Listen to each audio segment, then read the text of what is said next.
Thank the Lord. Thank the Lord, oh my soul. Thank the Lord, oh my soul, and all that is within me, and His glory. And now let us sing, praise the Lord. Praise the Lord, oh my soul. Praise the Lord, oh my soul, and all that is within me, praise His glory.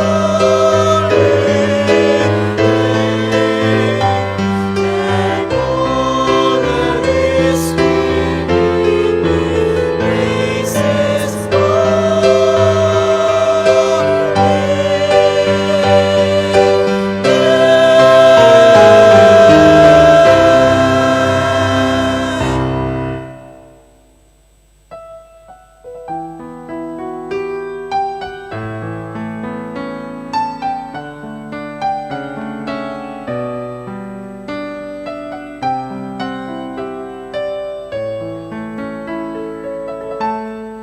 El Shaddai, El Shaddai, El Elyon Adonai. Age to age, you're still the same. By the power of the name, El Shaddai, El Shaddai, Elkamkad Adonai. We will praise and lift you high, El Shaddai. Through your love and through the Ram, you saved the son of Abraham. Through the power of your hand, you turned the sea into dry land. To the outcasts on their knees, you are the God who really sees. And by your might, you set your children free. El Shaddai, El Shaddai, El Elyon Adonai. Age to age, you're still the same.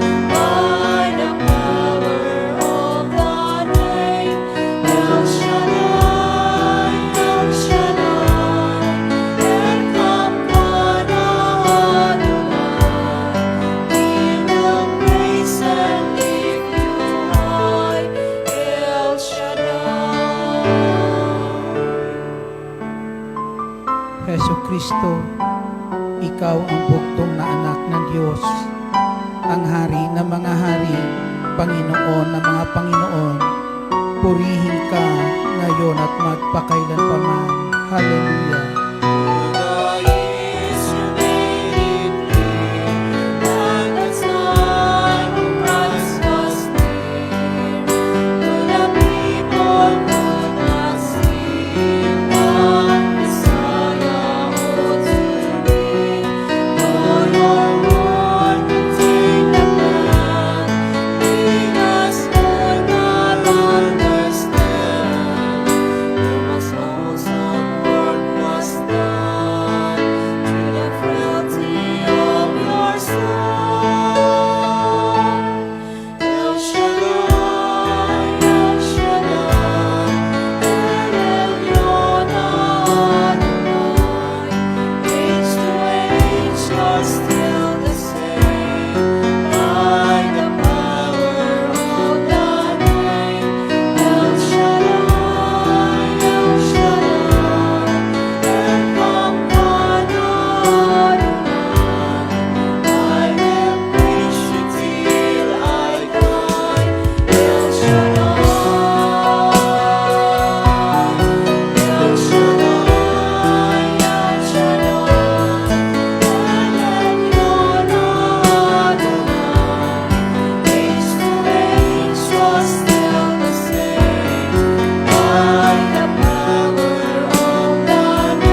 you till I die. El Shaddai. Dakilang Diyos, Ama naming nasa langit, dakilang El Shaddai, Ikaw ang Diyos na higit sa sapat. Ikaw ang Diyos na sa lahat ng oras ay naririyan at kailanman hindi mo kami niiwan, hindi mo kami pinababayaan. Sa ngalan ng bugtong mong anak na si Jesucristo na aming Panginoon at tanging tagapagligtas, muli Ama, naririto kami, patuloy na lumalapit sa trono ng iyong biyaya at habag upang ang lahat ng mga papuri at pagsambang nararapat para sa iyo sa araw na to ay patuloy naming maiaalay sa iyo, Diyos na makapangyarihan sa lahat. Na sa aming pagtitipon ngayon kami dumadalangin, kami po'y inyong samahan. Sa dako na ito, Diyos, patuloy mong pagbuksan kami ng pintuan ng puso mo at hinihiling namin ay mapagpalang kamay ang siyang patuloy mong ilaan po sa amin. Ang tulong mo, O Diyos, ay sapat sa aming pangangailangan. Ang lakas na ipinagkakalob mo sa amin ay sapat para kami magtagumpay. Kaya buong puso kaming nananalig, dakilang Diyos, sa aming paglapit muli sa trono ng iyong biyaya at habag. Ang biyayang kalakasan, O Diyos, upang patuloy kami makipaglaban at masunod ang iyong banal na kalooban, makapamuhay ayon sa iyong katwiran, ay lakas na tatanggapin namin, lakas na ipagkakalob mo sa amin, sa ngalan ng aming Panginoong Jesucristo, sa ngalan ng Ama, ng Anak, ng Espiritu Santo. Amen. Purihin ang Panginoon. Ang Panginoon, si Kristo ay narito na, aming lakas at pag-asa. Hallelujah, Hallelujah.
Ang salita ng Diyos ay ating tunghayan mula po sa aklat ng unang hari, Kabanata 11, simula mga talata 9 hanggang sa susunod na mga talata.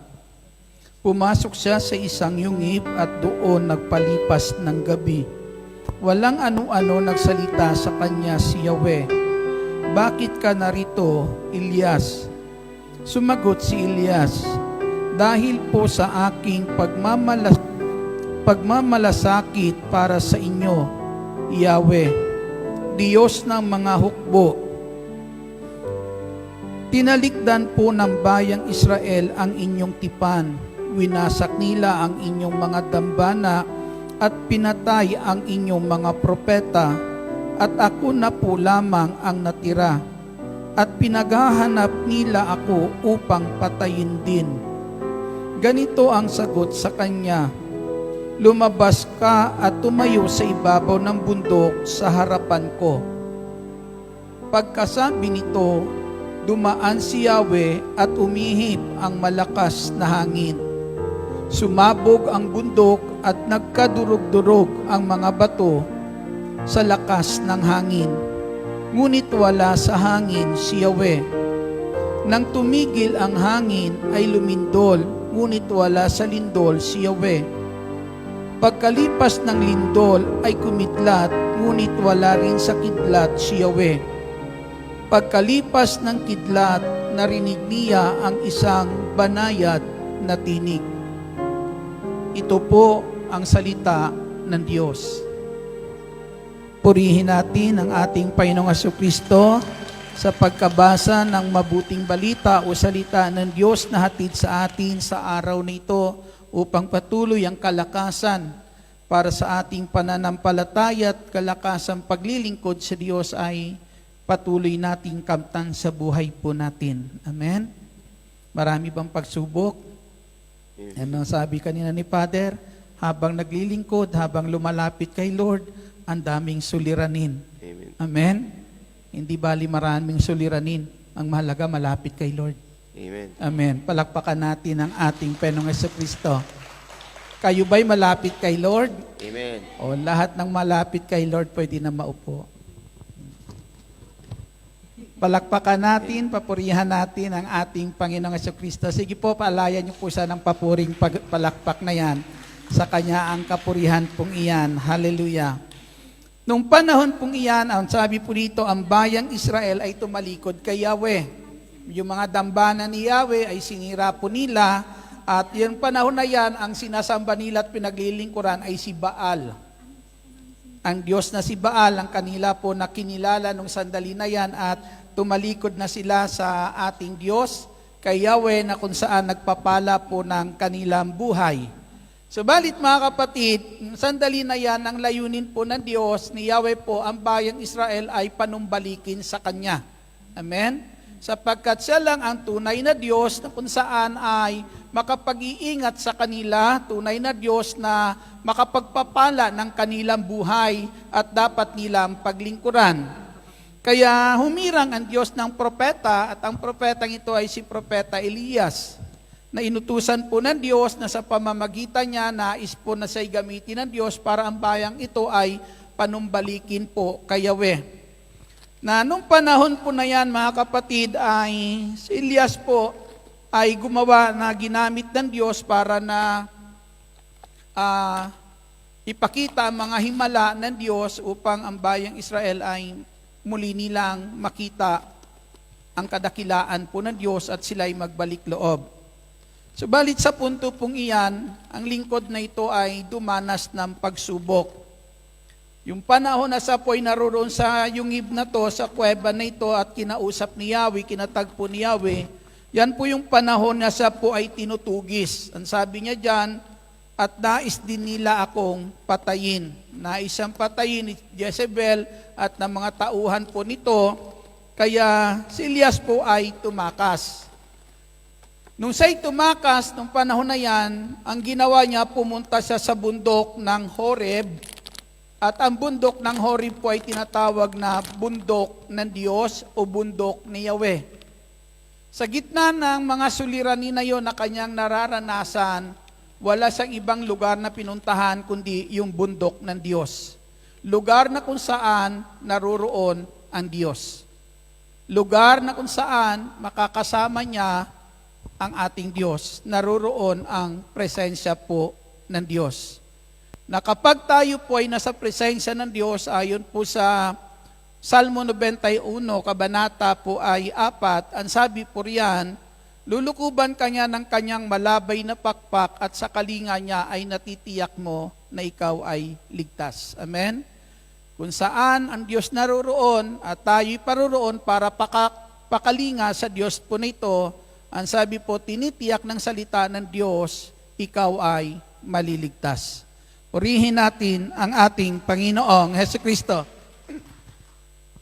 Nung panahon po na yan ay ang nararanasan po ni Elias, ang sabi niya, namatay na, pinatay na ang iyong mga propeta at ako na lang mag-isa.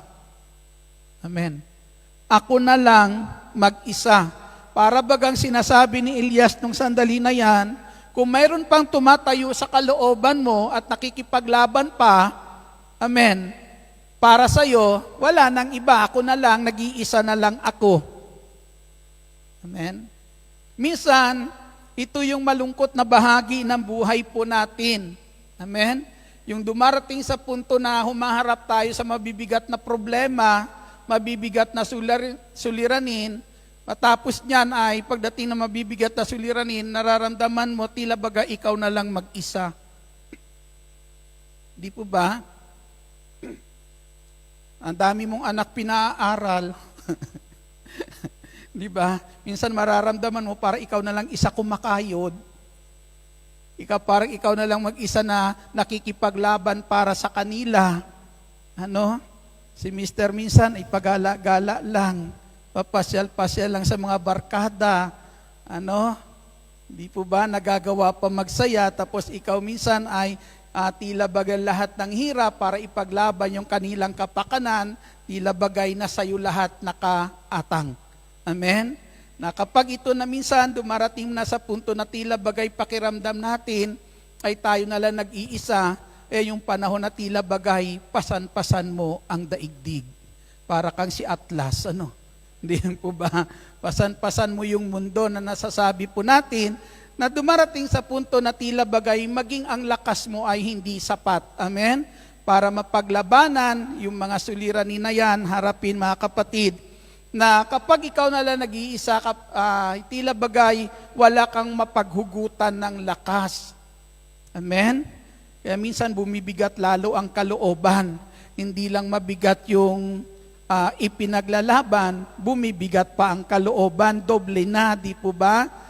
Sa Panginoong Jesus. At ito po yung nararanasan ni Elias nung sandali po na yan, na kung saan ay sa gitna nung pakikipaglaban niya para ang bayang Israel ay kumilala po sa Diyos, madala sa kanila ang Diyos nito, subalit tila bagay, wala na siyang kasama, lahat ay tumalikod na kay Yahweh. At ang lahat ay kalaban na. Ano? Ang hirap ano? Minsan nararanasan natin, ikaw na dito nagpakahirap, ikaw pa masama. Man, di po ba? Ikaw pang sisisihin minsan, ano? Ayan. Pero huwag kayong mag-alala. Amen. Sa gitna ng mga pagsubok ni Elias, saan siya pumunta? Sa bundok ni Yahweh. Kung saan ang Diyos naroroon, doon siya pumaroon. Kasi pwedeng iwan ka ng lahat.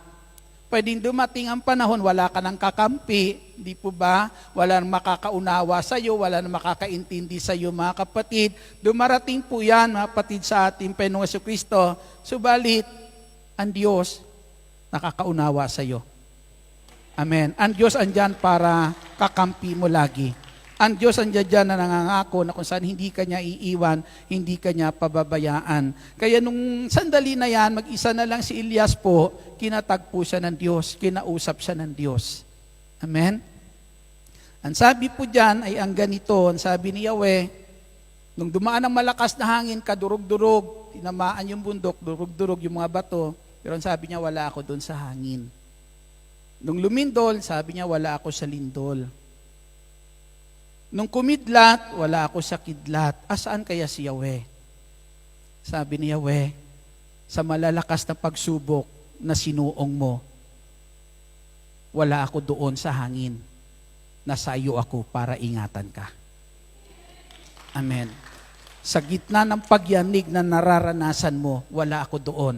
Diyan ako sa tabi mo para ingatan ka. Amen. Purihin po natin ang ating Panginoong Hesukristo para ipagtanggol ka at para iligtas ka sa mga panganib na yan na sinusuong mo sa buhay mo. Ang sabi niya ni Yahweh, wala ako doon. Anumang lakas meron yung mga dumaan na iyon sa buhay mo, wala ako doon. Diyan ako sa tabi mo, kaya hindi kanila kayang sirain. Purihin po natin ang ating Panginoong Hesukristo. Nung sandali po na yan, may narinig siyang banayad na tinig. Amen. Ito minsan kapag tayo nag-iisa na lang, wala ka nang makakausap, nangungusap si Lord. Amen. Pero kapag hindi bukas ang puso mo kay Lord, hindi mo siya marinig kasi banayad siya mangusap. Amen. Hindi sa kasing ingay ng problema mo. Amen. Na kung saan yung ingay ng problema mo, ginugulo ang isipan mo, ginugulo yung kalooban mo. Kaya minsan wala ka ng ibang naririnig kundi problema mo. Di ba? Paano ka na? Paano ka na? Paano ka na? Sabi ng problema mo. Hindi po ba? Yan na, iniisip ko naman, wala na akong magagawa. Hindi po ba? Na minsan yun ang ating naririnig, mga kapatid, na minsan sa gitna ng tayo po'y nag-iisa na lang, sa gitna ng mga suliranin natin, iwan man tayo ng lahat, nung sandali na yan, mga tao maaaring inaasahan po natin na pagdating ng mga pagsubok, nangangako sa iyo na hindi ka iiwan, sasamahan ka sa ginhawa at hirap, di po ba? Pero nung ginhawa, andyan, nung naghirap, ikaw na lang, diba? Pero ang sabi po dyan, si Lord, hindi ka iiwan. Andyan ako. Amen? Kung wala ka ng tinig na naririnig na kung saan ay magpapalakas po sa iyo, tinig na nagpapadama na sa gitna ng problema mo, may nagmamahal pa sa iyo na pwede mong paghugutan ng kalakasan, ang sabi ni Lord, sa akin ka makinig. Banayad nga lang ang tinig ko. Sana marinig mo. Amen? Purihin po natin ang ating Panginoong Hesukristo na minsan dahil po dyan sa matitindi po mga kapatid na kaguluhan sa paligid natin, madalas hindi marinig ng tao ang tinig po ng Diyos. Amen? Pero sa taong bukas ang puso sa ating Panginoong Hesus, alam niya ang tinig ng Diyos sa oras ng kanyang mga suliranin. Amen? Iba, napakasarap minsan sabihin ni Lord, tiis lang, kaunti na lang. Amen. Kaya mo yan. Palakpakan po natin ang ating Panginoong Hesukristo. Di ba? Lumalakas loob natin, di po ba? Kaysa minsan ang problemang naririnig mo, lagi mong pinipakinggan yung problema mo, sasabihin sa iyo ng mga tao sa paligid mo, wala ka ng pag-asa. Di ba? Hanggang dyan ka na lang. Pero pag si Lord ang pinapakinggan mo, banayad, huwag kang susuko. Kaya mo yan. Kasama mo ako. Hindi kita iiwan. Hindi kita pababayaan. Purihin po natin ang ating Panginoong Hesus. Narinig po ni Elias yung tinig na ito na banayad kasi sa gitna ng kanyang mga suliranin, doon siya pumunta sa bundok na kung saan makakasama niya ang Diyos. Amen? Sa bundok ni Yahweh, kaya yung pangungusap ni Yahweh nung sandali na yan para palakasin nung sandali na yan, pero pinakita po ni Yahweh kay Elias, tingnan mo, ang daming dumaan na pagsubok sa iyo, malahangin na kung saan pag dinaanan ang bundok durug-durug. Diba? Mga lindol na pagsubok na parang gano'n na lang niyanig ang buhay mo. Pero ang sabi po ni Yahweh, andyan ako sa tabi mo. Hanggang ngayon nakatayo ka pa din. Amen. Purihin natin ang ating Jesucristo. Hanggang ngayon, may lakas ka pa rin. Di po ba? Anong ibig ipakita ni Yahweh? Kasi hindi kita pinababayaan. Hindi kita iniiwan kailanman. Palakpakan natin ang ating Panginoong Jesucristo. Tila minsan may mga pangyayari sa buhay natin na tila ba ginawa na natin lahat. Pero para wala namang nangyayari. Amen? Di po ba?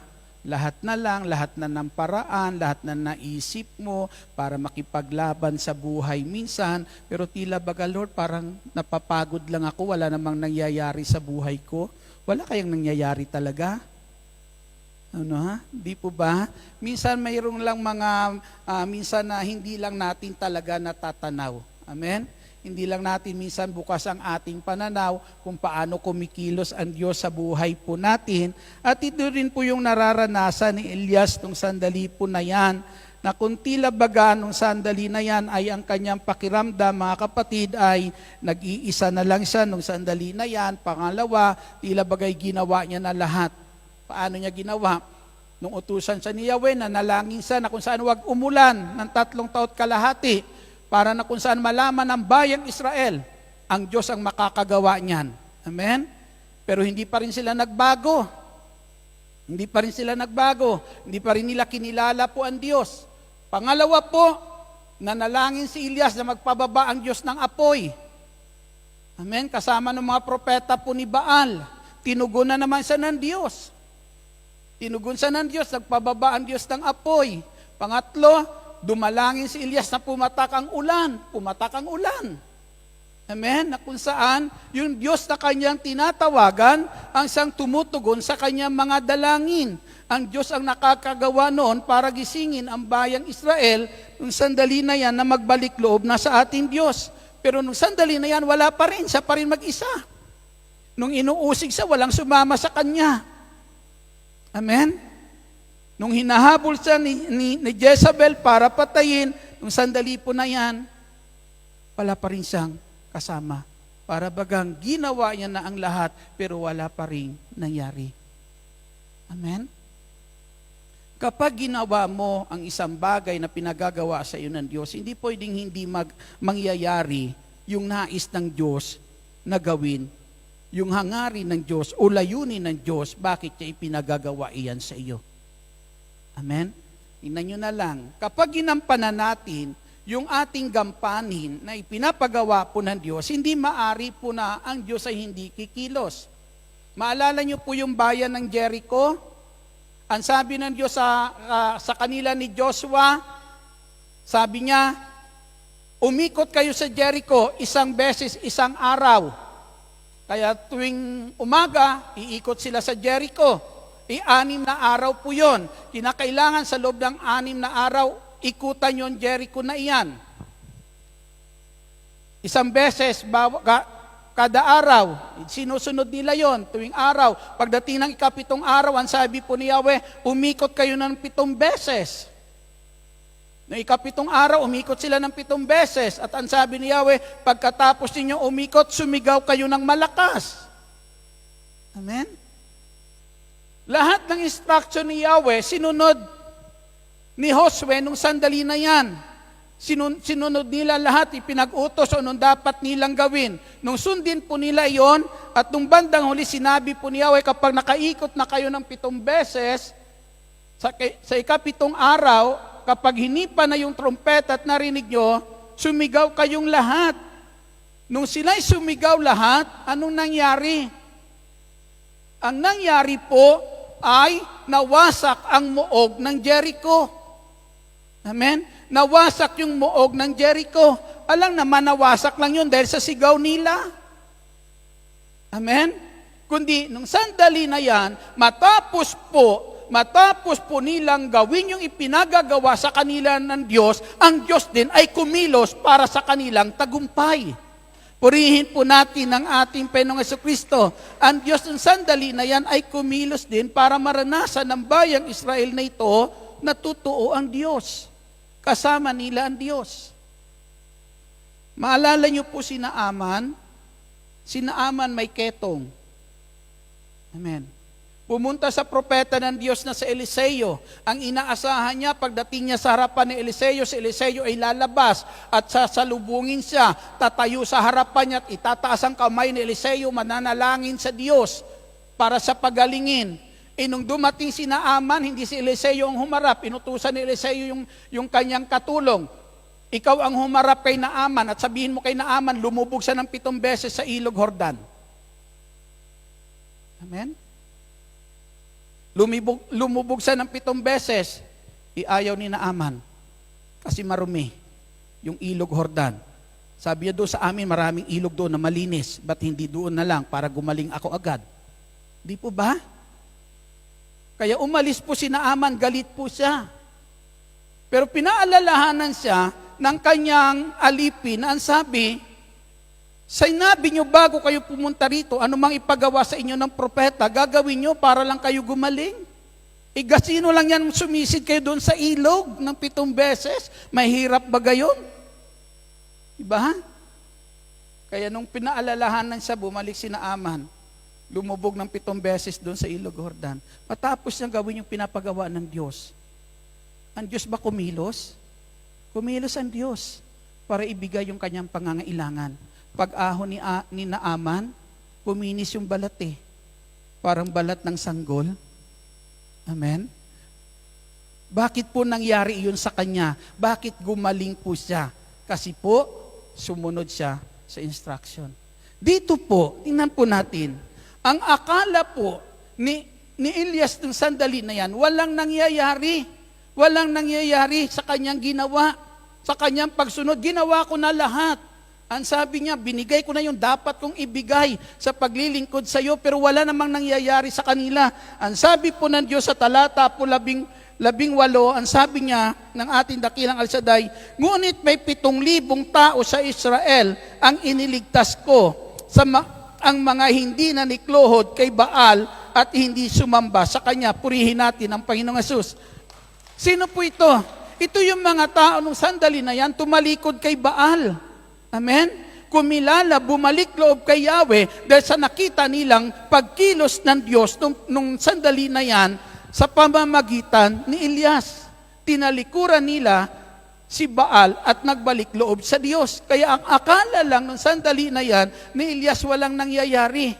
Hindi po pwede pag sinunod mo ang kalooban ng Diyos, kapag ginawa mong pinagagawa sa iyo ng Diyos, hindi papayag ang Diyos na hindi ka pagpalain.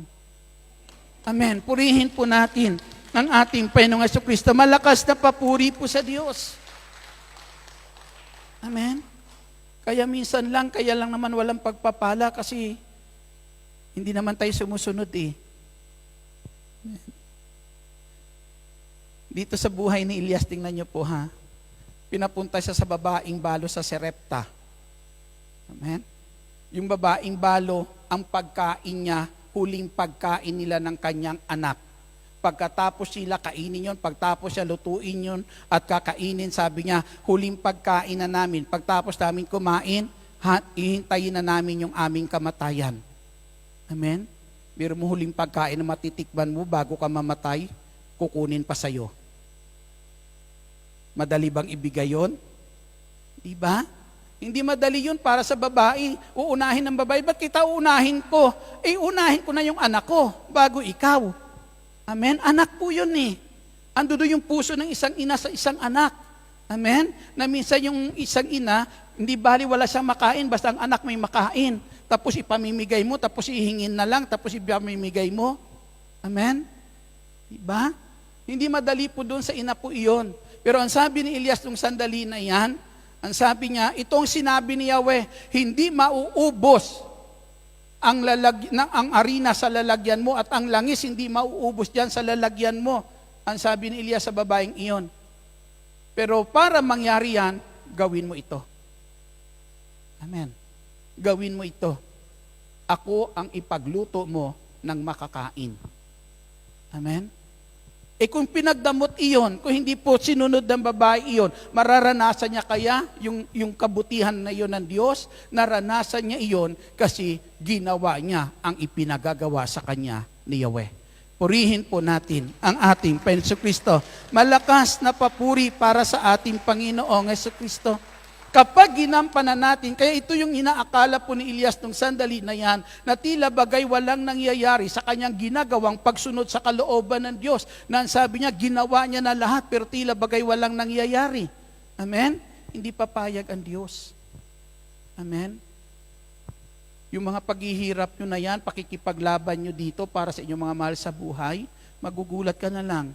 Isang araw, amen. Diba? Yung anak mo, cum laude. Hindi po ba?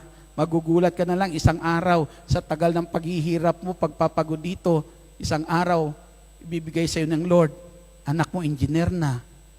Di ba? Totoo naman po yun. Nangyayari po yan. Kaya ako natutuwa dito sa inyo kapag may nagpapatutuo dito sa inyo ng mga tagumpay, yung mga anak nakapagtapos sa pag-aaral. Amen? Tapos ikaw lang isa nakikipaglaban para sa kanila, pero binigo ka ba ng Diyos? Hindi. Amen? Basta tayuan mo lang ang kalooban ng Diyos, ang Diyos ay kikilos din para sa pangangailangan mo. Purihin po natin ang ating Penso Kristo. Sabi ng Panginoong Hesus, punuin ninyo ng tubig ang mga tapayan. Amen? Pinuno ng mga naglilingkod sa kasalan sa Kana. Matapos mapunuan, sabi niya, sumalo kayo ng tubig at dalhin ninyo doon sa namamahala ng handaan. Nung sinunod nila lahat ng sinabi ng Panginoong Jesucristo, di ba? Naubusan ba ng alak? Hindi. Hindi naubusan ng alak. Amen? Ang Diyos ay tapat, mga kapatid. Hindi ka uutusan ng Diyos na kapag sinunod mo, ilalagay ka sa isang tabi. Amen? Hindi. Kundi kapag sinunod natin ang kalooban ng Diyos at ginawa po natin ang nais po ng Diyos, ang Diyos ay tapat sa kanyang pangako. Purihin po natin ang ating Panginoong Jesucristo. Malakas, malakas na papuri para sa ating Panginoong Jesucristo. Kaya para lumakas ang loob ni Elias nung sandali na yan, sabi ni Yahweh, sabi ni Yahweh sa kanya, yung lahat ng ginawa mo, nung sandali na yan, ito yung bunga. May 7,000 mga Israelita na tumalikod kay Baal para sumamba sa akin. Para magbalik loob sa akin. Amen? Hindi nasasayang ang ating paglilingkod sa Diyos, ang ating pagpupunyagi na kung saan ay patuloy po na ang ating pamumuhay maayon sa kalooban po ng Diyos, hindi po yan masasayang. Amen? Lagi natin tatandaan dahil sa isang katulad mo na may relasyon po sa Diyos, mga kapatid, dahil sa nag-iisang ikaw, amen, na kung saan mayroong nag-ugnayan sa Diyos, nagmamahal sa Diyos, naglalaan ng buhay para po sa Diyos, yung nag-iisang ikaw ang tunay na pagpapala para sa iyong buong sambahayan. Amen. Ikaw ang nag-iisang iyan na kung saan daan ng mga pagpapala buhat sa Diyos upang dumaloy sa iyong mga mahal sa buhay. Ang kailangan lang, yung daluyan na iyan ay huwag mong ilayo sa Diyos. Amen. Huwag mong ilayo, lagi mong ilapit iyan kay Lord kahit anong pagsubok ang kinakaharap niyan. Amen. Ang sinasagupa niyan, lagi mong ilayo ay lapit ang buhay na yan sa ating Panginoong Jesucristo. Palakpakan po natin ang ating Panginoong Jesus. Hallelujah. Ang sabi po, kapag minsan kasi, lagi natin natatanaw, tila bagay wala tayong patutunguhan. Naranasan nyo na ba yan? Amen. Minsan sa gitna ng problema mo, parang hindi mo alam kung saan ka pupunta, saan ka tutungo, walang direction, hindi mo na alam. Amen. Punong-puno na ng kalituhan minsan sa buhay. Pero kapag nararanasan natin yan, kakatagpuin ka ng Diyos. Amen. Kakatagpuin ka ng Diyos para gabayan ka sa tamang landas na kung saan dadalhin ka ng Diyos sa kanyang pagpapala. Amen. Purihin po natin ang ating Panginoong Jesus. Kinatagpo siya ng Diyos nung sandali na yan at ang sabi ng Diyos kay Elias, bumalik ka sa pinanggalingan mo. Bumalik ka sa pinanggalingan mo. Kanino siya pinababalik? Ang sabi niya, may 7,000 Israelita na nagbalik loob sa akin. Doon ka pumunta sa kanila. Amen? Doon ka pumunta sa kanila dahil buhat sa kanila, pipili ako ng magiging hari ng Israel. Amen. Buhat sa kanila, pipili ako ng magiging hari. Buhat sa kanila, pipili ako ng magiging propeta para na kung saan patuloy may merong makikipaglaban para sa aking kapakanan, para sa aking kaluwalhatian. Patuloy mayroong tatayo para sa aking kalooban. Amen? Kaya sabi niya, doon ka pumunta sa kanila. Amen? Parang sinasabi ni Lord, kung saan kita tinawag, huwag kang lumayo. Amen. Huwag mong iwan yung lugar kung saan kita tinawag. Dahil kung saan kita tinawag, naroon nakalaan ang pagpapala para sa iyo. Purihin po natin ang ating Panginoong Kristo. Kaya ang sabi niya, bumalik ka sa kanila. Amen. Bumalik ka sa kanila. Sabi niya, akala ko lang mag-isa, ang dami pala namin. Amen. Tumingin ka sa likuran mo. Sa sunod na Biyernes, punong-puno na yan. Amen. Palakpakan po natin ang ating Panginoong Jesucristo. Yan ang nais ng ating Panginoong Jesus na minsan mga kapatid, napakasarap minsan. Minsan may mga mahal tayo sa buhay, yung mga prayer partner sa gawain po na ito, na naglilingkod sa Panginoong Jesus na grabe ang hirap nilang pakikipaglaban ang kanilang mga mahal sa buhay madala sa gawain ni Lord. Totoo po yan.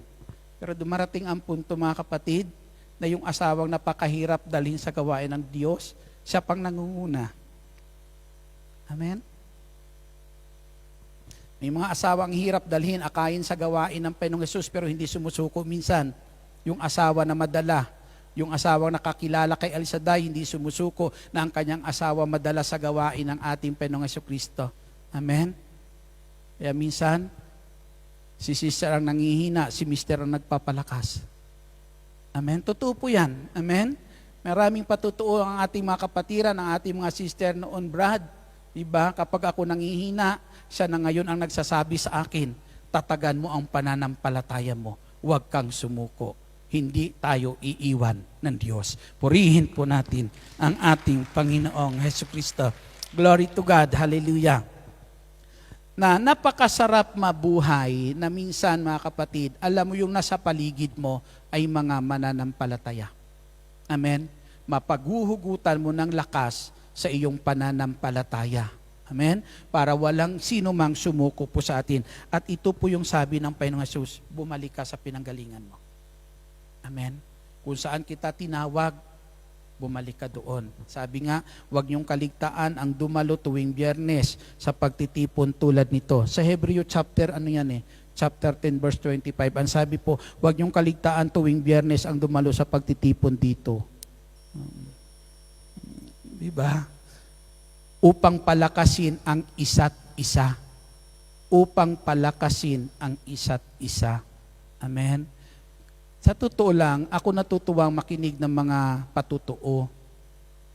Bakit? Kasi yung mga patutuo na yan ang inaalala ko kapag nasa gitna ng pagsubok ang buhay ko. Amen? Yan ang inaalala ko. Yan ang ginugunita ko dahil isa lang iniisip ko. Kung mayroong Diyos na kumilos sa buhay nila, ang Diyos din na yan ang kikilos sa buhay ko.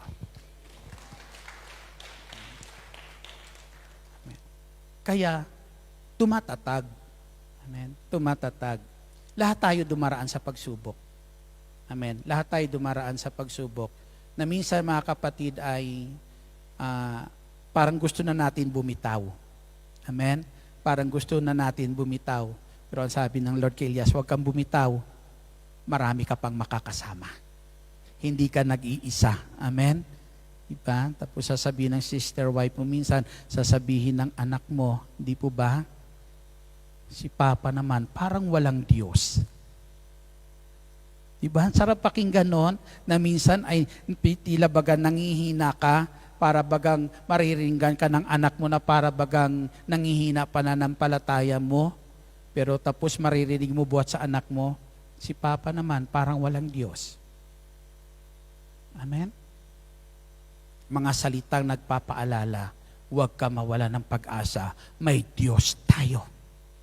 Amen. Purihin po natin ang ating Panginoong Jesucristo na sa atin ngayon mga kapatid, ang mga tinawag ng Diyos sa gawain po na ito, isa lang sa tuwing may pagsubok, kung paano pumunta si Elias sa lugar na naruroon ng Diyos, huwag kang lumayo.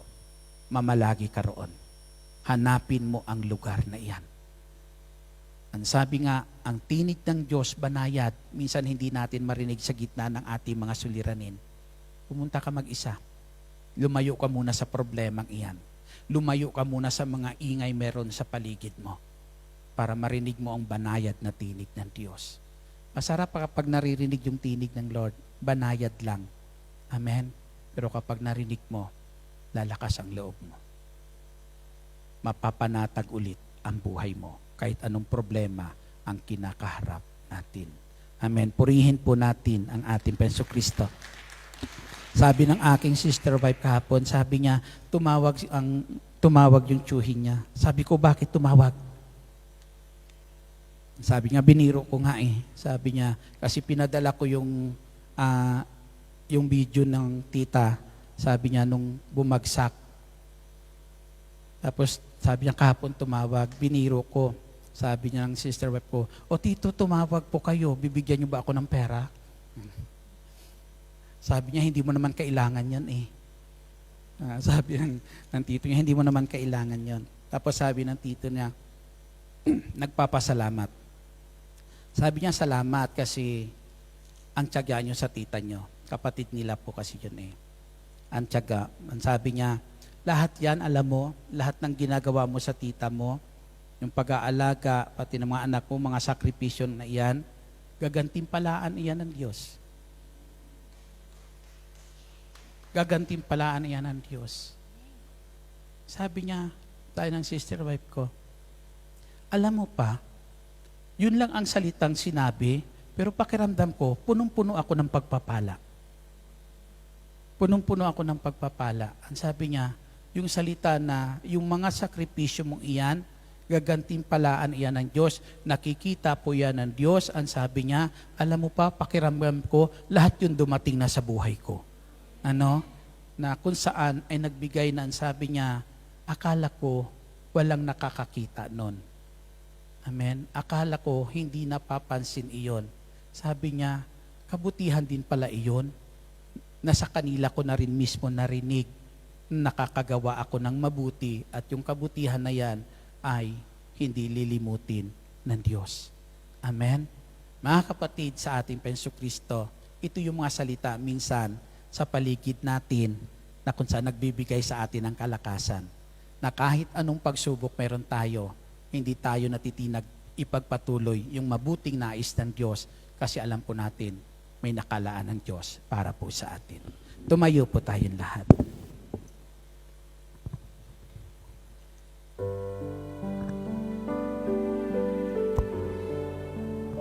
Minsan sa dulo ng mga suliranin meron tayo, andun lang si Lord naghihintay eh.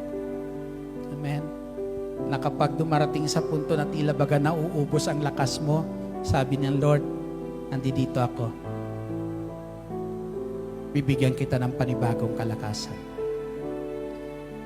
Kapag minsan nalilito ka na, sa gitna ng kalituhan mo naroon si Lord. At sasabihin sa'yo ng Panginoong Hesus, hindi ka nag-iisa. Sasamahan kita. Ituturo ko sa iyo yung daan para ka magtagumpay.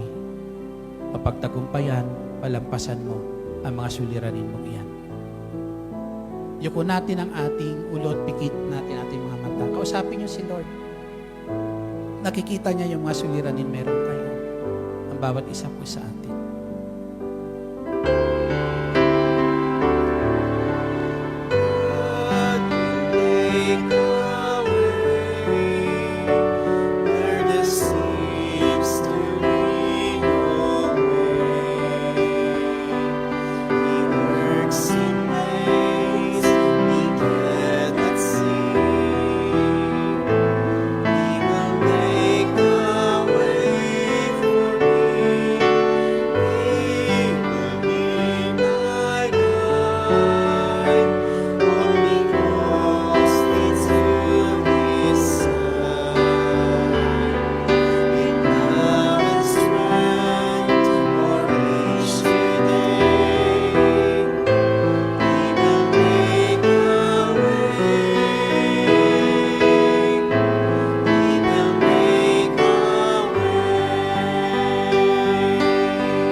po ng Diyos, ang sabi ni San Pablo, ang Diyos ay kasamang gumagawa ng mga taong nagmamahal sa Kanya.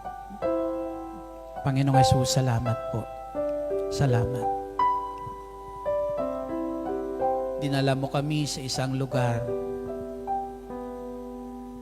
na ikaw ay aming nakakasama. Sa lugar na ang tinig mo, salita mo ay aming naririnig. Lugar na ang pagkilos mo, Diyos, ay aming nararanasan. Lugar na ang pagmamahal mo ay daman-dama po namin. Salamat, Panginoong Hesus. Ang pagmamahal meron ka, O Diyos, na ipinapadama sa amin ang siyang kalakasan namin araw-araw. Na dahil sa pagmamahal na ito, isa lang ang masasabi namin. Kahit sa gitna ng maraming pagsubok na aming nararanasan, mas marami kaming dapat ipagpasalamat sa iyo. Salamat, dakilang Diyos. Hinihiling kong manatili ang kamay mong ito, O Diyos, na siyang kamay na ilaan sa aking mga kapatid habang sila naririto nangingibang bansa. Kamay, dakilang Diyos, na patuloy mag-ingat po sa kanila araw-araw, maglayo sa kanila sa kapahamakan. Kamay, dakilang Diyos, na magbibigay ng kagalingan sa oras na sila may karamdaman. Kamay mo, O Diyos, na mag-aabot ng kanilang pangangailangan sa oras na sila'y nangangailangan, dakilang El Shaddai. Ilaan mo sa kanilang kamay na yan. Ang kamay mo bilang Diyos na manglilikha, ilaan mo, O Diyos, sa aking mga kapatid habang sila naririto at sa kanilang mga mahal sa buhay. Ang kamay mo, Panginoong Jesucristo, bilang aming tagapagligtas, kamay na nagliligtas na iyan, O Diyos, ang ilaan mo sa aking mga kapatid. Nadalangin ko, dakilang El Shaddai, anumang suliranin meron sila, hanguin mo sila sa mga suliranin na yan, iligtas mo sila, dakilang Diyos, at dalangin ko, ipagkaloob mo ang lakas na kanilang kailangan, ang mga pagpapala na kanilang kailangan, ang mabubuting bagay na kanilang kailangan, dakilang Diyos, upang manatili silang magiging matatag at magiging mananagumpay na anak mo, Diyos, na sumusunod sa iyong banal na kalooban. Salamat, dakilang Diyos. Balutin mo ang bawat isa sa amin ng banal mong dugo, Panginoong Jesucristo, at patuloy kaming kasihan ng iyong banal na Espiritu. Tulad ng iyong pangako, Diyos, ikaw ang maghari sa amin, ikaw ang manahan sa amin, at huwag mo kaming iwan, Ama, huwag mo kaming iwan, Panginoong Jesucristo, huwag mo kaming iwan, O banal na Espiritu, ayon sa iyong pangako, huwag mo kaming pababayaan. Salamat, dakilang Diyos naming nasa langit.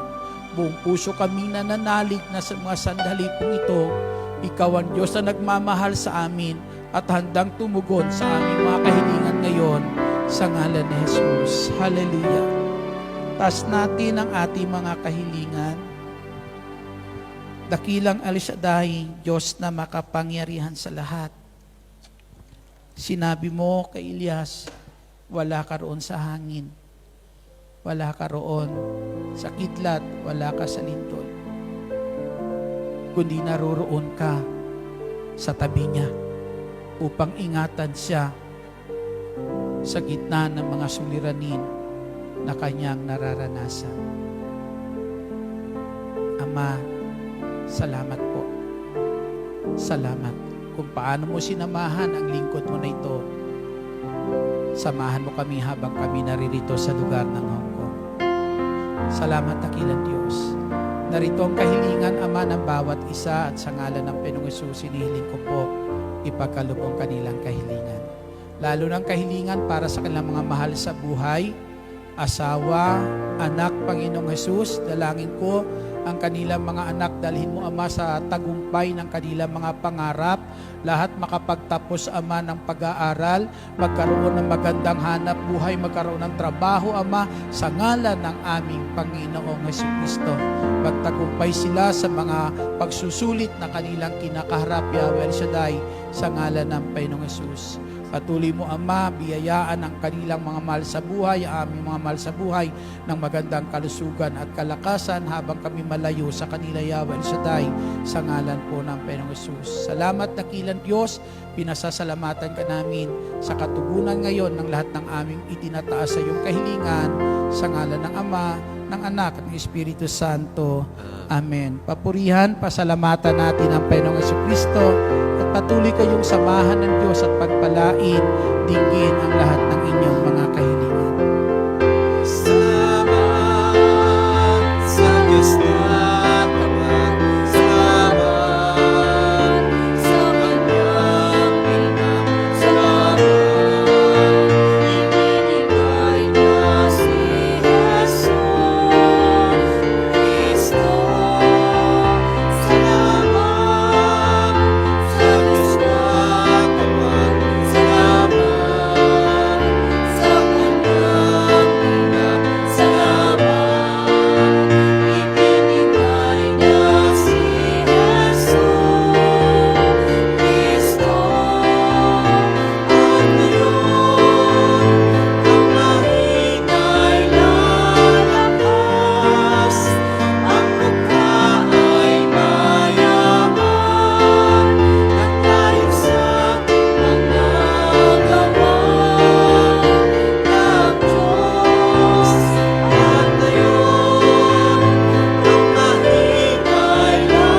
ng Diyos. At ngayon, ang mahina'y lalakas, ang mukha ay mayaman, nagtayo sa mga gawa ng Diyos.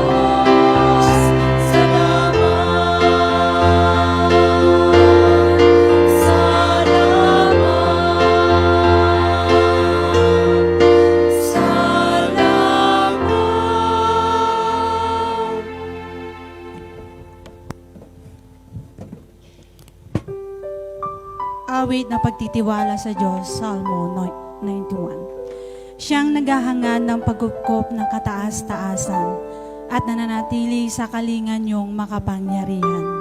Makapagsasabi sa kanyang Panginoon, muod ka't tahanan. Ikaw ang aking Diyos, ang Diyos na tangi kong pinagkatiwalaan.